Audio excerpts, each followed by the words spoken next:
Thank you, Mr. Chairman. So we've been talking about healthcare costs, nearly 20% of our GDP. And we started this conversation 50 years ago. You know what healthcare was as a percentage of our GDP? 7%. So it's nearly tripled in the 50 years we've been having the discussion.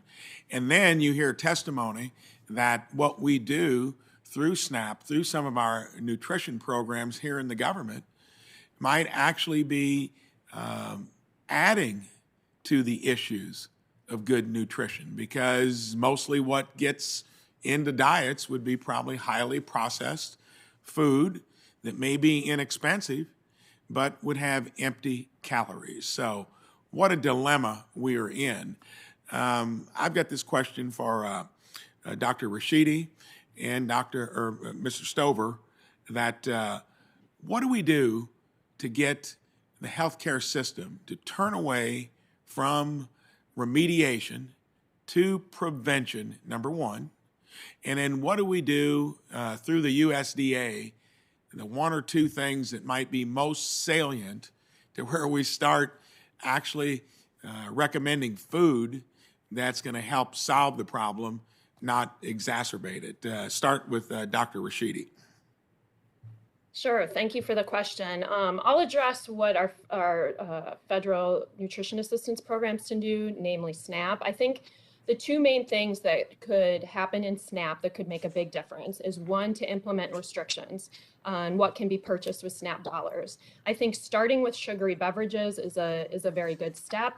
It will likely reduce the amount of those beverages that are purchased by households. And I think even more importantly, it will send a very strong message that SNAP is serious about nutrition and serious about households wanting to improve nutrition.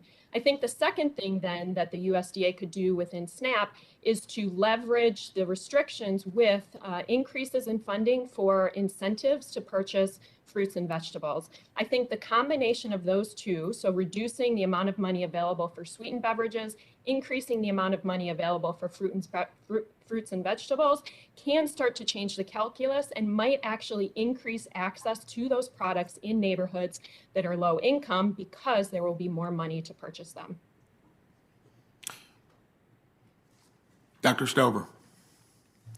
Thank you for that question. I think that we have to take a systems approach to really connecting food and health. As I mentioned, there is a disconnect right now, a major disconnect between food production and then our expectations around consumer health. And we have to address this across the entire food system. We heard about obesogenic environments. We talked about the relationship between diet and disease. We talked about incentive programs. We talked about other types of federal interventions. We need to approach this considering the entire food value chain, from farm inputs all the way to consumer behavior and human nutrition. We saw during COVID-19 that a change in consumer behavior, not eating at restaurants anymore, eating at home, played havoc on the entire agriculture and food value chain. They are all connected. If we want to set the goal, the purpose of the food system, to lower healthcare costs, to protect the environment, or whatever goals we have to focus on that goal, and we have to take advantage of every opportunity, all the knowledge we have today, towards that specific goal. And we have to do it in a way that we acknowledge where our research gaps are and be very transparent about how certain we are of the knowledge we have, so that we can engender public trust. That's the only way we're going to get true prevention, if we deal with all the causes. When you talk about prevention, there are two aspects to that. There is what you eat and how much you eat. Francis Collins started the Precision Nutrition Initiative at NIH for the sole purpose of trying to understand how individuals interact with food in the diet-chronic disease relationship. And we know we are heterogeneous. The data tells us that. We all interact with food differently in terms of that chronic disease outcomes. One size doesn't fit all. So we need to better understand that science and how to better match people to diets, and again, consider the whole agriculture value chain. In terms of dose, we need to understand better human behaviors, these obesogenic environments, et cetera, we need to try to work on dose so that people consume less. We have to work on both aspects, both the dose of consumption and what people eat.